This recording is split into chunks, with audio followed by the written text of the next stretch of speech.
Olá, bom dia. Estamos aqui nesse podcast incrível, falando para vocês hoje de um tema super relevante que é a previsão orçamentária nos condomínios. Eu quero primeiramente agradecer à Comissão de Direito Condominial da ABA, na pessoa do nosso presidente, Dr. Leandro Sender, na pessoa do Dr. Francisco Egito.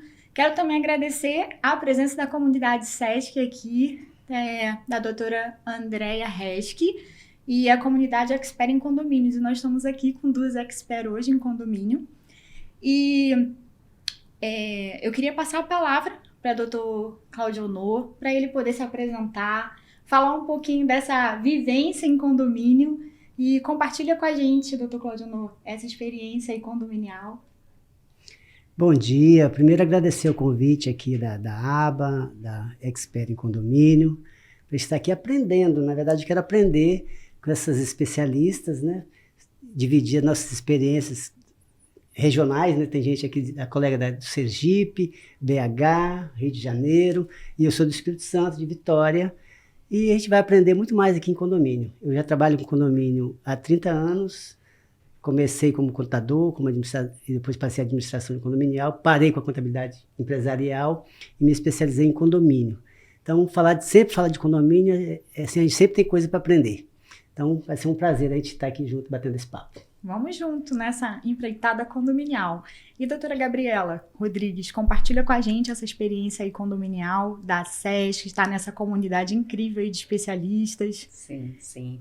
É um prazer estar aqui com vocês, né? Eu sou a Gabriela Rodrigues, eu sou advogada condominialista em Minas, em Belo Horizonte. Já atuo no mercado há mais de 10 anos.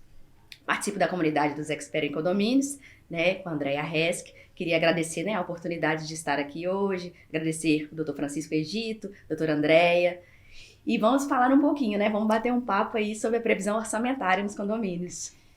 E doutora Gabriela tem um sobrenome super chique, sim, né, doutora Cíntia Lavigne, eu brinco com ela que esse sobrenome é incrível. Compartilha com a gente aí sua experiência condominial, quanto tempo você está na área, qual é seu estado? Bom, eu me chamo Cíntia Lavigne, né? Sou advogada condominialista. Atualmente eu moro em Aracaju, Sergipe, e a atuação do advogado condominialista hoje é nacional, né? Nós temos uma liberdade geográfica muito grande e continuo e atuo nessa forma. Gostaria de agradecer a oportunidade de estar aqui presente com pessoas assim tão experientes. A que menos tem experiência aqui sou eu. Estou aqui para aprender. Agradeço a doutora Andréia Reschke, que nos dá essa oportunidade dentro da comunidade de participar de momentos tão especiais, né, essa troca de experiências. E ao doutor Francisco Egito também, que oportunizou a todos nós estarmos aqui presentes. Sim, meu nome é Fabrícia Marreiros. Eu também trabalho na área condominial há 20 anos. Trabalho atualmente estou morando, né, atualmente no interior de Macaé, mas acabo trabalhando aqui no estado do Rio, né? É um estado, vamos dizer, bastante robusto nessa área condominial. E a gente vai compartilhar hoje de um tema que é sempre ou é muito bem feito, ou às vezes a gente, como profissionais, ali dá um problema quando essa previsão ela não é muito bem feita, né? Mas assim, muita gente fala sobre previsão orçamentária, o que é. Nas assembleias, às vezes os condôminos não conseguem entender o que significa exatamente. Então, Claudino, o que é previsão orçamentária? Para que ela serve? A previsão orçamentária tem uma importância fundamental, né? E, infelizmente, muitos síndicos se equivocam e querem fazer o rateio da despesa do que ele gastou no mês anterior, fazer o rateio do mês seguinte. Então, a previsão orçamentária é o início e o fim da prestação de conta, que é essencial para o condomínio. Então, para você gerar a taxa condominial mensal, você precisa de ter uma previsão, uma estimativa de gasto. E aí é bom destacar o que é previsão, o que é provisão. Porque nem tudo que você gera de receita para o condomínio, você gasta dentro daquele mês.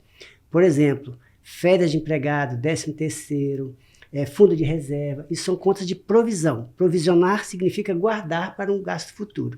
E prever, você vai fazer aquela estimativa.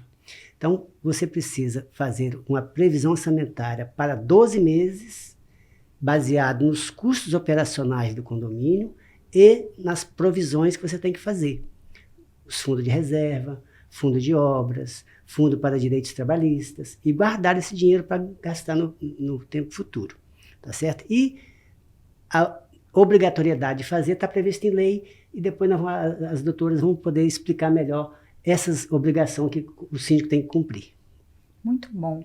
E, doutora Gabriela, quando essa previsão é feita, todo mundo paga igual? Meu apartamento paga igual do meu vizinho? Como que é na prática? Como que isso funciona? Da onde a gente tira o valor da minha taxa condominial, por exemplo? Entendi. Então vamos lá. O primeiro ponto que é importante é a convenção de condomínio, né? O que determina ali na convenção de condomínio é o que a gente tem que cumprir. Mas há aqueles condomínios que são chamados condomínios mistos, que existe com residencial e comercial. Então ali tem uma divergência em relação à cota condominial, porque alguns condomínios têm as lojas independentes. Então, eles não querem participar, né, contribuir com as despesas do residencial. Então, deve ser analisado que a questão de estrutura, né, do condomínio, que deve ser revista, se ele participa ou não. Porque há, por exemplo, muita discussão que há umas lojas independentes que, por exemplo, não utilizam o elevador. Então, assim, eu falo que isso deve ser bem discriminado na convenção de condomínio, né, até mesmo da implantação do condomínio. Porque, em questão da estrutura, das ligações hidráulicas, elétricas, né, seja nesse ponto, porque tem muitos condomínios que acaba que as administrações são separados, né, e tem uma despesa, por exemplo, a do seguro, que não tem como separar, exatamente por causa da questão estrutural, né, então esse ponto, assim, que deve ser observado. E a questão também, por exemplo, há muita divergência, por exemplo, a questão do elevador. Há muita divergência da questão do elevador, porque acaba que as lojas são independentes, falam que não utilizam, mas às vezes tem um estacionamento do condomínio que é no prédio, que está na parte, por exemplo, residencial. E acaba que essas lojas utilizam o elevador, sim, né? Então tem que participar. Então, assim, deve ser feita uma análise, né, crítica, assim, por engenheiro, né, em questão da convenção, alterar a convenção nesse ponto, tem que analisar as despesas que são realmente do residencial para o comercial, para a gente chegar no valor da cota condominial, né, separar essa cota condominial. Seria o caso, então, de cada caso é um caso. Exato. Né, para cada situação, porque no direito condominial tem muito disso. Muitas das vezes a gente espera uma resposta pronta para uma determinada situação e a gente sabe, nós como advogados, nós sabemos que nós não temos essa conta pronta, né? Essa resposta pronta. Sim. Porque cada condomínio tem uma realidade, tem uma situação, e por mais que a lei traga, a gente cumpre a lei, mas faz uma adaptação, não é isso? A cada situação. Aqui pegando essa explicação da doutora Gabriela, aqui no Rio teve um caso muito emblemático de um condomínio muito famoso aqui, onde tem umas lojas que na verdade são bares e restaurantes, e eles ingressaram na justiça alegando que eles não utilizavam toda aquela área condominial, então que eles tinham que pagar uma cota à parte dos serviços que eles utilizavam, e eles ganharam na justiça. Entendeu? E esse caso foi bem emblemático, saiu na imprensa, foi bem interessante. Provavelmente fez uma perícia, exatamente, né, pra analisar, porque tem que ter feito uma perícia tanto de engenharia quanto contábil, né? Porque eu acho que a mistura dos dois que nós vamos conseguir chegar na composição da taxa. Perfeito. E é interessante acrescentar isso aí, porque no próprio Código Civil, artigo 1340, se não falha a memória, fala que as despesas condominiais, elas só devem ser rateadas a quem delas se servem. Se a convenção for omissa acerca disso aí, existe previsibilidade legal no Código Civil, que diz que aquelas despesas que eu não me sirvo delas, eu não sou obrigado a pagar. Então, a forma de rateio, se na convenção tiver que vai ser rateado pela fração ideal, ok, cada loja vai pagar de acordo com a sua fração ideal, porém, somente sobre aquelas despesas que eles têm serventia delas. Isso é um grande problema, porque acaba que as lojas elas não concordam com a convenção. Por exemplo, o construtor ele entrega a obra, institui o condomínio, e acaba que ele fica dono ali de 80%, né, e vende 20%. Então, para ele, a convenção é benéfica em todos pagarem por fração ideal de todas as despesas. Aí, aqueles novos compradores das lojas, eles reivindicam judicialmente exatamente nesse ponto, porque eles não concordam. Mas para o construtor, isso é vantagem. Então, aí que entra o advogado condominialista para cercar. Exatamente, o advogado condominialista tem que estar atento a isso, porque toda convenção que tem uma cláusula que fere a lei, ela já nasce nula. Isso, Exatamente. Aí a importância do condomínio estar bem assessorado por uma assessoria, por um advogado especialista em condomínio. Preferencialmente alguém que já faz parte da expert condominial. Oh, muito bom. Muito bom, é verdade. Me explica uma coisa, doutora Cíntia. Previsão tem fundo de reserva? Esse fundo de reserva que é aquela confusão nas assembleias, é tantos por cento, não é? Vamos colocar fundo de reserva, não é taxa de obra. Como que fica isso na prática? Bom, o fundo de reserva, ele tem que ser previsto na convenção. Mais uma vez, vamos falar sobre a convenção. Então, ele tem que estar previsto na convenção e esse percentual que é tão discutido, né? Quanto é que vai ser, como não vai ser. O interessante é que seja aprovado em assembleia, tá? Aprova em assembleia, porque lá eles vão decidir se esse pagamento, porque ainda tem também uma questão muito recorrente. Esse pagamento, ele é de eterno, ele vai sempre perdurar, ou ele é só por um período, até chegar a um determinado caixa, e chegou naquele determinado caixa, a gente vai parar de fazer a cobrança, né, do fundo de reserva. Isso tudo ele é determinado na assembleia. A assembleia pode se reunir, né, os condôminos podem se reunir e a assembleia deliberar a respeito disso. O percentual, não há nenhuma lei que determine, mas há no mercado condominial uma prática entre 5% e 10%, se eu estiver enganado. Sim, aqui, nossa região assim também. Isso aí. Entre 5% e 10% é o percentual praticado no mercado. Então, o fundo de reserva é um fundo muito importante, né? É importante que se tenha previsão na convenção. Gosto também de colocar que não significa que porque está na convenção é obrigatório você recolher todo ano, né? Então, você aprova o fundo de reserva na convenção para você já deixar aquele fundo já lá aprovado. E na assembleia você vai aprovar o valor, né? O percentual e o período. Né? Não deixar muito amarrado na convenção, porque você pode já não ter mais necessidade, dependendo da realidade de cada condomínio. Mais uma vez eu digo, depende da realidade de cada condomínio. Né? Sim. E eu acrescentaria na informação da colega que é importante os administradores observar que o fundo de reserva é uma despesa de natureza extraordinária. Então, muito embora para o condomínio em si isso não faça muita diferença, mas para quem tem unidade alugada, ele tem que observar que o inquilino, dependendo do contrato dele, se ele paga a taxa de condomínio, ele pode abater no aluguel. Então, isso é muito importante. Sim. E, gente, direito condominial é muito incrível, né? Por exemplo, o que a doutora Cíntia acabou de falar sobre a realidade de cada condomínio. Isso é muito importante da gente, como profissional, entender aquela comunidade que a gente está assessorando. Por exemplo, tem convenções que é exatamente isso que ela acabou de dizer. Chega um período, um determinado valor em caixa, que no final delibera. Vamos gastar esse valor com o quê? Né? Geralmente, se a Assembleia Ordinária delibera ali, ó, gente, nós já alcançamos o caixa. Outros dizem assim, esse percentual não tem um percentual fixo, tipo, ano passado aprovamos 10%, esse ano dá para aprovar 5%, porque gastamos o fundo com outra coisa, o condomínio não precisa de tanta despesa diferenciada nesse ano. Ou então, vamos comprar uma academia nova, então vamos guardar esse fundo. Então, assim, é muito incrível o direito condominial e, às vezes, na prática, as pessoas falam assim, o síndico liga, mas e aí? Como que é? Não, vamos analisar o seu caso para o seu condomínio, porque não é um Ctrl-C, Ctrl-V. Essa é a dinâmica do mundo condominial, né? E eu falo que a gente aqui é apaixonado por ele, né? Verdade.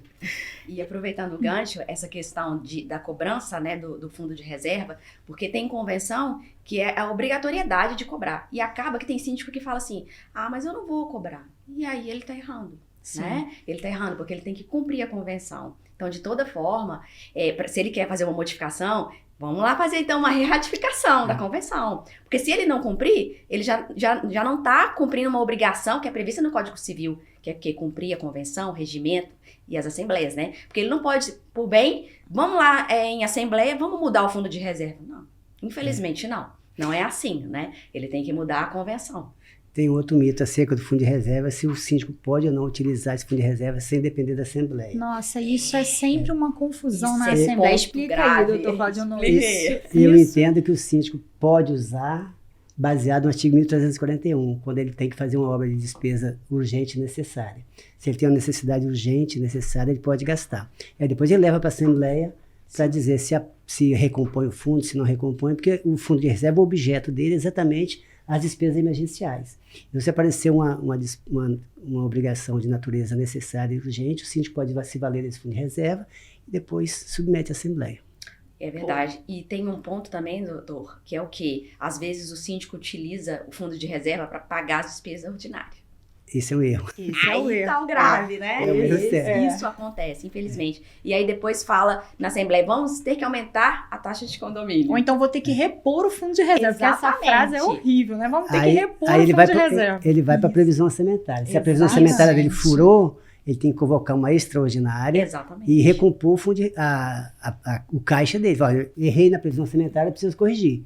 Não gastar o fundo de reserva. Sim. Mas eu vou te falar uma coisa, que esses casos, pelo menos que acontecem comigo, dessa questão do fundo de reserva, é síndico que não faz previsão orçamentária. E eu vou te falar que existe síndico que não faz previsão orçamentária. A hora que ele tiver que... Sendo que é uma obrigação. A hora que ele tiver que executar uma taxa de condomínio, que o advogado fala assim, me dê a previsão orçamentária para eu Cadê? poder executar essa taxa. E ele não ter Sim. e prescrever o direito de cobrar, ele vai ter que pagar. Exatamente. É muito importante saber que a condomínio é coisa séria. É. E síndico não pode brincar. Gosto de orientar também os síndicos que essa questão que o Claudionor trouxe, do Claudionor, em relação a despesas urgentes, né? Que o síndico pode utilizar sem levar para a Assembleia e posteriormente ele leva essa despesa. Mas eu gosto sempre de orientar o síndico de que ele também, antes, ele não leva para a Assembleia, mas ele leva pelo menos para o corpo diretivo para aprovação. Que ele não tome para si essa responsabilidade. Porque mesmo que seja urgente, né, dentro do tempo ali, ele consiga levar para o conselho e conseguir uma aprovação. Porque a responsabilidade do síndico é muito grande, então é muito importante que ele integre o conselho, né, fiscal e consultivo para poder fazer essa aprovação do fundo de reserva em especial. É uma orientação muito inteligente que você Sim. dá, porque é legal, mas não é conveniente. Ou melhor... E na verdade, na verdade, a gente não tem uma coisa concreta. Despesas urgentes, eu acredito que é muito mais fácil a gente, como profissional, visualizar. Sim. A fachada do prédio está caindo. Aquilo é emergencial. Vai cair na cabeça de alguém. Então, o síndico precisa contratar aquela despesa. Agora, tem coisas que, até na jurisprudência, quando a gente vai verificar, algumas pessoas entendem que é urgente, outras pessoas entendem que é emergente, e a gente tem o STJ nessa confusão. Aí cada estado às vezes adota uma postura, aqui no Rio adota uma, do que seja urgente, do que seja emergente, e acaba virando como uma interpretação muito subjetiva, pelo menos assim, na prática é o que eu verifico, não sei se os colegas concordam, mas eu verifico que às vezes na prática fica algo subjetivo quando não se consegue provar a emergência daquela despesa. Né? E aí a gente entra naquelas considerações do Código Civil, ainda por cima, né? É uma despesa urgente, emergente, voluptuária. E aí a gente vai entrando... definir, né? A gente vai entrando naquelas celeumas que às vezes um profissional entende de uma forma, a gente tem um julgado de outra forma, e às vezes isso vira um complexo. Então, eu gosto muito de falar também dessa forma. Vamos reunir aqui o conselho, vamos ver o que eles entendem também, vamos deliberar. São mais pessoas pensando, ajudando ali. Outras vezes a gente também, como profissional, a gente não mora naquele condomínio especificamente. Então, eu sempre digo que a dor, quem sabe, é quem está ali. Né? Então, o que o conselho acha junto com o síndico que está ali no dia a dia, sofrendo aquela pressão dos condôminos? Vão fazer a obra, não vão? Aí um quer uma, outro quer outra, porque tem mais de uma que é urgente. O que a gente vai fazer? O que é mais urgente para mim e o que é mais urgente para a doutora?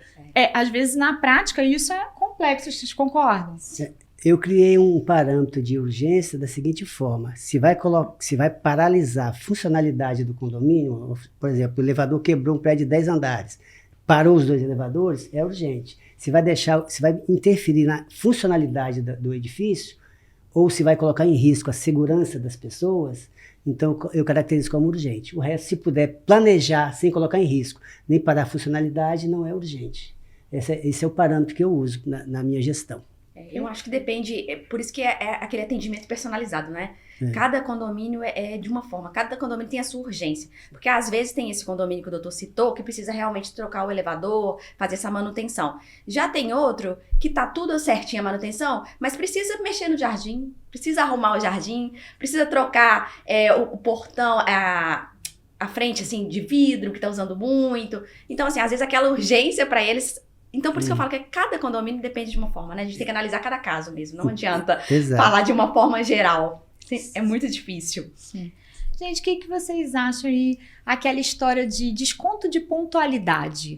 Pode ou não pode? Na Assembleia fica aquela confusão, que condômino sempre pensa assim, eu quero desconto. Né? Não sei se no condomínio que vocês trabalham é assim. E às vezes vai levar aquele desconto de pontualidade na Assembleia, em vez de discutir a previsão orçamentária na prática e o valor da cota condominial, quer se discutir o desconto primeiro, para depois saber o valor. Só acontece nos condomínios que eu trabalho ou de todo mundo?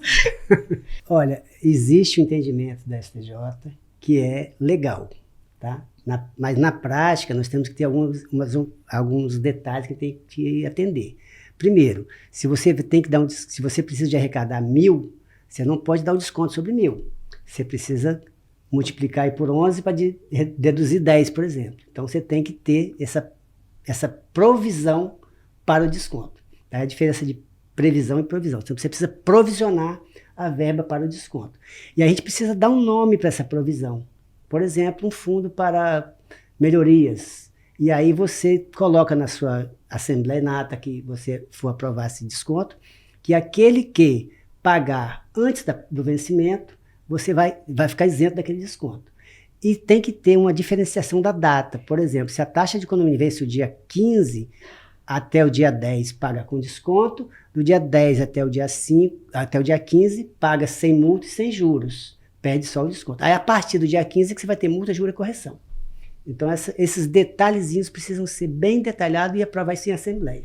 Sim. E é importante que destacar que esse fundo, essa provisão para o desconto, é uma despesa de natureza extraordinária. Sempre tem que observar isso. Sim. Uma excelente dica essa sobre a questão do tempo, né? Porque muitos condomínios eu vejo que dá o desconto, mas, por exemplo, a taxa vence no dia 10. Se você pagar dia 11, além de você pagar o valor sem o desconto, você paga ainda juros e a multa. Aí caracteriza multa disfarçada. Exatamente, isso. Aí que vem a multa disfarçada. E que isso, infelizmente, acontece. Porque muito síndico não é assessorado, então acha que tá normal. E acaba que o condômino também não entende, fica doido para pagar a cota antes do dia 10 para ter o desconto. E acaba que, às vezes, quando paga depois do dia 10, não vê que ficou no prejuízo, né?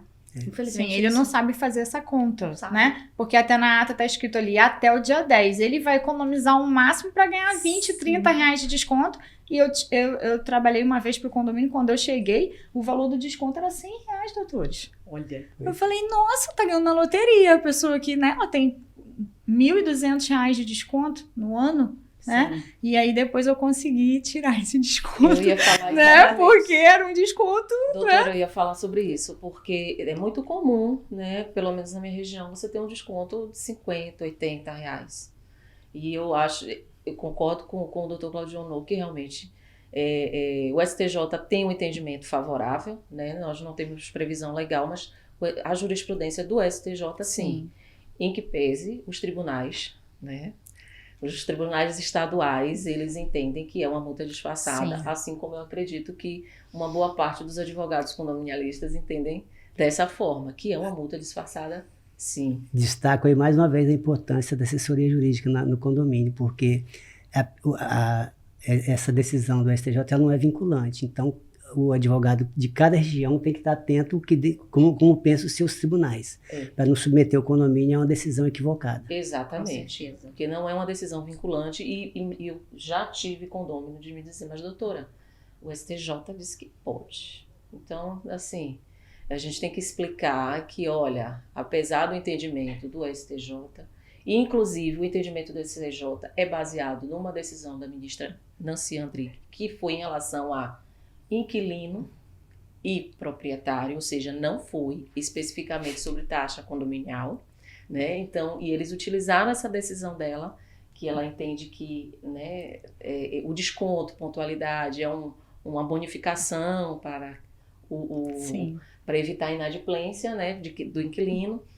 Mas é muito importante que a gente deixe bem claro que os tribunais estaduais, na sua maioria, entendem que é uma multa disfarçada, sim. E que é preciso ter muito cuidado com isso. Sim. Mas essa dica do Cláudio Honor, né? Essa sugestão de fazer dessa forma, aí eu já não vejo como multa disfarçada. Como administrador, eu vejo isso aí como uma importante ferramenta de combate à inadimplência. Sim. É mais barato do que a garantidora. Sim, com certeza. Na verdade, a gente pode até pegar essa dica do Dr. Claudio Nulo e levar para a Assembleia, né? Não é? Para poder falar, eu gente, achei quando que a excelente, gente já vai... gravei.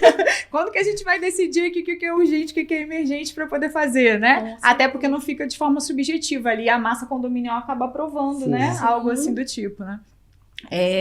Gente, tem uma outra polêmica nessa questão da previsão que é muito interessante. Às vezes a gente vai fazer recuperação de crédito, é muito normal para nós, né, profissionais dessa área, e aí faz um acordo ali extrajudicial, ou então tem que entrar com uma ação de execução. Esse dinheiro que é arrecadado do inadimplente, o inadimplente vai lá e está pagando ali todo mês. A quem que pertence esse crédito? Pertence ao condomínio? Pertence a um fundo? Como que fica isso na prática? Na prática, é um pouco complicado você destacar isso aí. Como a gente veja que nós não temos ainda na contabilidade condominial um padrão igual tem na contabilidade empresarial, onde você tem uma norma legal, onde você tem as normas do CRC que determina como você faz a contabilidade. Um balanço patrimonial de uma empresa é igual aqui ou em qualquer lugar do Brasil e do mundo. Condomínio não, você tem diferentes formas de fazer. Então, quando você arrecada, primeiro você precisa saber como é que foi a sua previsão, né? Qual centro de custo você colocou cada uma daquela despesa. Então, quando você recebe aquele dinheiro, se você tinha um fundo para a inadimplência, você vai abater no fundo. Então, você pode devolver aquele dinheiro para o condomínio, ou seja, diminuir no fundo.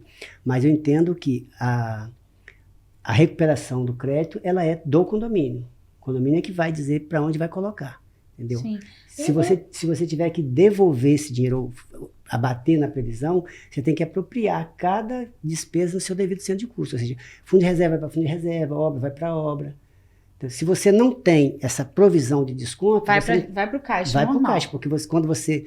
Infelizmente, em condomínio não tem remédio. Com taxa de inadimplência ou sem inadimplência, quando um não paga, o vizinho está pagando por ele. Não tem milagre nisso. Matemática é exato. Se você tinha que arrecadar 1.000, um deixou de pagar, você só arrecadou 900. Alguém está pagando por ele, porque você vai tirar o dinheiro de outro lugar e para colocar. Então, quando esse dinheiro entra, ele precisa ser reposto ali. Tá? O que eu destaco em toda a situação é que sempre observar, se você faz um fundo, a natureza é extraordinária, porque se o inquilino contribuiu para o fundo em um determinado tempo, depois imagine que ele tem um contrato de locação de janeiro a dezembro, ele contribuiu para o fundo de inadimplência todo esse período, chegou em janeiro do ano seguinte, ele rescindiu o contrato, em fevereiro o inadimplente foi lá e quitou a dívida, esse dinheiro volta para o condomínio, mas ele não se beneficiou, porque ele já saiu do condomínio. Então quem tem que arcar com esse fundo de inadimplência é sempre o proprietário e não o inquilino. Sim. Utilizando de seus conhecimentos contábeis aí, além de ser nosso colega advogado, quando apresenta lá a previsão orçamentária, sempre é a maior confusão que eu vejo lá nas assembleias das administradoras, do síndico e até mesmo do conselho, aquela questão de colocar o percentual da inadimplência na previsão orçamentária. Eu tenho lá um índice de previsão de inadimplente. Na prática, lá com a sua experiência de administrador e de contador, isso é viável colocar aquele percentual de inadimplência geral do condomínio e aplicar ele na previsão orçamentária? Sim, é interessante colocar. Se você não faz um fundo para inadimplência, você corre o risco de não ter caixa. Então, imagine que você já sabe que você tem lá um prédio de 100 apartamentos, você tem 10 apartamentos crônicos que não pagam. Então, você já sabe que não vai receber daquilo ali, pelo menos por enquanto. Então, você precisa fazer um caixa, bota lá 10% fundo para inadimplência. e faz um centro de custo naquela contabilidade. Centro de custo, para quem não é da área contábil, é como se fosse um conta corrente, onde você lança na contabilidade as receitas e as despesas pertinentes àquela determinada coisa. Por exemplo, centro de custo para departamento, para o custeio de pessoal. Então, tudo que você arrecada com o pessoal e tudo que você gasta com o pessoal. No final do mês você tem lá, a gente chama simplesmente na área comum de previsto e realizado em condomínio, né? Então, para ser mais inteligível. Então, esse é o centro de custo. Então, você precisa fazer essa apropriação para você poder, então, apresentar esses 10% que você realmente deixou de arrecadar e o que você arrecadou com o fundo. E aproveitando esse gancho, né? Vamos lá, aproveitando esse gancho, a questão de separar um fundo para inadimplência, poderia utilizar esses recebimentos da inadimplência e jogar para o fundo de reserva? Pode. Veja bem, quando você tem o fundo de inadimplência, você arrecadou esse dinheiro, sim, você vai fazer aquela comparação que você previu e arrecadou. Se sobrar dinheiro, você pode colocar no fundo de reserva. Mas quando você tem na contabilidade tudo certinho, tudo separado para o centro de custo, quando você recebe a inadimplência, você sabe para que foi. Entendi. Depois, quando tem alguns sistemas de condomínio, quando faz um parcelamento da dívida, ela perde toda aquela informação anterior. Isso ela não pode perder. Aquilo que você provisionou, fez na previsão para custeio de pessoal, custeio de energia, custeio de água, custeio do fundo de reserva, você precisa manter aquela informação ao longo do tempo, mesmo indo para a inadimplência. Porque quando você arrecada, você já sabe lá, o sistema tem que te dar essa informação. Uhum. Você recebeu R$100 da taxa de condomínio. 10 era água, 10 energia, 10 despesas para o pessoal. Aí na contabilidade você sabe o que você previu, o que você teve de previsão e o que você arrecadou. Entendi. Então vamos aprofundar. Vamos aproveitar. Se não tivesse previsto, por exemplo, na previsão orçamentária, a questão da inadimplência. Vamos supor que aquele condomínio não tinha inadimplência. Aí apresentamos lá a previsão no início do ano e tudo mais. Acaba que no decorrer do ano surgiu a inadimplência. E acaba que conseguimos fazer um acordo, conseguimos receber uma quantia. Eu teria que aprovar em assembleia para onde que vamos enviar aquele dinheiro, ou já poderia imediatamente aplicar no fundo de reserva? Porque eu tenho um entendimento, por isso que eu quero discutir, porque eu tenho um entendimento que a gente teria que levar, né, para a assembleia, para ver o que, né, para a gente analisar como estaria o caixa do condomínio, se a gente precisaria repor, porque já que ficou uma das unidades foi inadimplente, ou se poderíamos jogar o dinheiro para fundo de reserva. Veja se eu entendi o seu raciocínio. Você não tinha inadimplência, fez uma previsão no decurso do ano, sim, você não fez fundo de inadimplência e surgiu. Exato. Para você suportar as suas despesas, você tinha feito, lembra que eu falei de provisão e previsão? Você fez lá uma provisão para uma determinada obra. Você deixou de fazer aquela obra, ou você deixou de depositar o fundo de reserva. Então, quando você recebe esse dinheiro, o dinheiro vai ter que... Você não tem que pedir permissão para a Assembleia onde vai colocar o dinheiro. O dinheiro já tem o seu destino. Entendi. É a origem e aplicação do recurso. Você fez... A origem do recurso era para pagar as despesas com o pessoal, a administração. Então, você já tinha o destino desse dinheiro. Já era taxa ordinária. É porque quando houve a inadimplência, então teve que tirar algum dinheiro de algum lugar, né? Você deixou de pagar alguma coisa. Entendi, então ótimo, entendi. É aquele cobertor curto. Você... Exato. Ficou, né? O caixa ficou bem certinho. Cobriu os pés e cobriu a cabeça. Então, a hora que você recebe o dinheiro da inadimplência, você vai ajustar suas contas. Sim. Então, isso é só administrativo, não tem que passar por assembleia. Excelente. Sim, Na verdade, a gente tem... Dr. Claudinho também é meu colega de administração, né? A gente ali, às vezes, como profissional do direito, a gente tem que separar isso também na nossa caixinha, né? Não sei se acontece isso na prática, né? Aí, tipo, eu estou assessorando o condomínio ali como advogado. Eu tenho que deixar o administrador de lado, de uma certa forma, ainda que a gente tenha, a gente tenha esses dois perfis juntos, né? Mas eu particularmente, tento orientar para ter um fundo de inadimplência. Eu gosto muito da gente ter essa divisão, até porque quando você fez a previsão ali, você já previu aquela inadimplência, então agora o condomínio teria que trabalhar para essa recuperação, e aí isso é um plus, vamos dizer assim, que eu já estava prevendo que aquelas pessoas ali, salvo o contrário, eu vou ter aquele índice de inadimplência ali, tanto geral quanto o do mês ali, aquela diferença que a gente faz ali como profissional, mas colocar esse dinheiro me parece, tá, na prática, não sei se vocês têm essa sensação, de que ele acaba caindo na conta ordinária e que ele é gasto. Ele vai sendo gasto. Eu tenho dinheiro aqui, então eu vou gastar. Eu tenho dinheiro aqui. Aí no final, claro, né, as administradoras sempre apresentam ali o previsto versus realizado, o síndico tem aquela consciência ali do que ele está gastando. Mas na prática, ele vai ver dinheiro no caixa, ele vai fazer o quê? Gastar. Exato. Gasto com reserva. Não seria então interessante, porque nós estamos aqui, síndicos certamente ouvirão e assistirão o podcast. Então, falando sobre o fundo de inadimplência, que é um tema, acho que universal, né? Todos os condomínios têm inadimplência. Então, não seria interessante, doutor Claudionor, abrir uma conta específica só para que esse dinheiro do fundo da inadimplência fosse somente para essa conta, para que evitasse o que a doutora Fabrícia falou, entra na conta ordinária do condomínio e o síndico acha que tem dinheiro e vai gastando. Seria interessante isso, abrir uma conta específica e direcionar esse dinheiro que foi recebido de acordo da inadimplência em si para essa conta? Para as outras contas, tipo fundo de reserva, fundo de obras, tipo de coisa, eu acho que é interessante ter uma conta separada. Mas o fundo de inadimplência, ele é exatamente para isso, para o circulante do condomínio. O que precisa ser feito é você ter essa apuração de quanto foi realmente a sua efetiva inadimplência, ou seja, quanto você arrecadou de inadimplência, para você comparar, até para você gerenciar se a sua inadimplência está realmente dentro daquele padrão que você estabeleceu, de 10%, se ela diminuiu, se ela aumentou, entendeu? Para no ano seguinte você ajustar a sua previsão.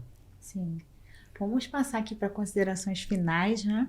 Maravilhoso estar aqui com vocês. A gente ficava conversando sobre previsão orçamentária, tem muito detalhe, muita coisa interessante para compartilhar, né? Eu sempre brinco que ela muito bem feita, a gente como profissional agradece muito, porque a gente consegue emitir pareceres e contribuir tanto com... Eu entendo essa pirâmide muito perfeita quando ela acontece de forma harmônica no condomínio. O síndico, a administradora e a assessoria jurídica, né? Quando a gente consegue essa pirâmide de trabalho juntas, né? Então, quando essa previsão ela é feita de forma muito provisional, a gente com certeza vai ter menos ação de execução ou mais ação de execução. A gente, como profissional, até consegue se programar. Ó, esse condomínio aqui vai dar muito trabalho esse ano, vai dar menos trabalho. Nossa provisão foi muito perfeita, né? Então, a gente está conseguindo ali. Eu, particularmente, gosto de acompanhar esse previsto versus realizado, até mesmo como advogado, para poder assessorar ali o síndico. Olha, síndico, o administrador está te direcionando ali que você está gastando mais ali do que aquilo que foi previsto. Será que lá no final a gente não vai ter algum problema? E aí eu gosto de escrever alguma coisa sobre isso, até para amanhã ou depois a gente se resguardar como profissional, né? Como jurídico dali do condomínio. O jurídico não viu que eu estava gastando muito, não me falou, mas a administradora também não me falou, né? E fica aquela inversão de papéis ali, né? Quem deveria falar o quê? E, doutor Claudionor, considerações finais, gostaria de acrescentar alguma coisa aqui nesse bate-papo maravilhoso. Só agradecer pelo convite. Já vou levar lá para meus colegas de Vitória a reforçar o convite que você me fez para entrar na aba, né? Que ajuda quem é administrador de condomínio. Dizer que nós somos... Eu sou advogado de formação, mas o meu negócio é administrar condomínio. Então, eu gosto muito do que faço, é interessante, e sempre falar de condomínio é um prazer. E sair daqui aprendendo um pouco mais com as colegas aqui que trouxeram boas informações lá das suas regiões. Muito obrigado e agora vamos partir para o almoço, que está quase na hora, né? Doutora Gabriela. Eu só tenho a agradecer, aprendi muito aqui hoje, foi muito bom, foi muito rico, né, estar com vocês. E é isso, né? Vamos aí nessa vida condominial que cada dia é uma novidade, cada dia é uma batalha para vencer, né? Então, só agradecer. Muito obrigada, foi um prazer mesmo estar aqui. Doutora Cíntia, com esse sotaque incrível. Característico. Eu gosto muito desse sotaque. Eu gostaria de agradecer, né, o convite mais uma vez, a presença, a experiência foi maravilhosa. Não é assim, falar de direito condominial é uma cachaça. A gente gosta muito de estar falando sobre o assunto, e que esse podcast possa contribuir, não é, com conhecimento e com esclarecimento para outras pessoas. E gostaria também de deixar aqui o meu sincero agradecimento à doutora Andréia, que é a doutora Andréia Resk, que é a idealizadora do Comunidade Expert em Condomínios, né? Então, é uma comunidade muito interessante e muito obrigada a todos. Eu particularmente sou suspeita para falar, tanto faço parte da aba da Comissão de Direito Condominial, sempre incentivo os meus colegas a participarem, e também a doutora Andréia, que é maravilhosa, uma mentora, também faço parte dessa comunidade de expert, onde eu aprendo todos os dias. Eu sempre digo que a gente virou uma família, né? Exato. E é tão incrível essa sensação, eu já vi, né? Já tive presente em eventos que o Dr. Claudionor, nem compartilhei isso ali fora, né? E estava palestrando. E uma honra estar participando desse podcast junto com uma pessoa tão, tão querida no meio condominial. E eu sempre digo que quando a gente fala de algo que a gente gosta muito, os nossos olhos brilham, né? E quando a gente fala de condomínio, os nossos olhos brilharam aqui, né? E o senhor traz essa experiência tanto de contador, quanto de administrador, quanto de advogado, que é diferente esse olhar, essa visão de estar nos 3 modos ao mesmo tempo, né? E estar ligado nos 3 modos juntos, né? E é uma honra estar aqui com o doutor hoje. E conhecer a Gabriela, conhecer a Cíntia, é um privilégio, porque eu conheço vocês da internet, das lives, né? E é um privilégio estar aqui com vocês hoje. Agradecemos aí a ABA pelo privilégio, pela SESC, doutora Andréia, e encerramos aqui e acreditamos que vai contribuir para o mundo condominial esse podcast hoje. Com certeza. Com certeza.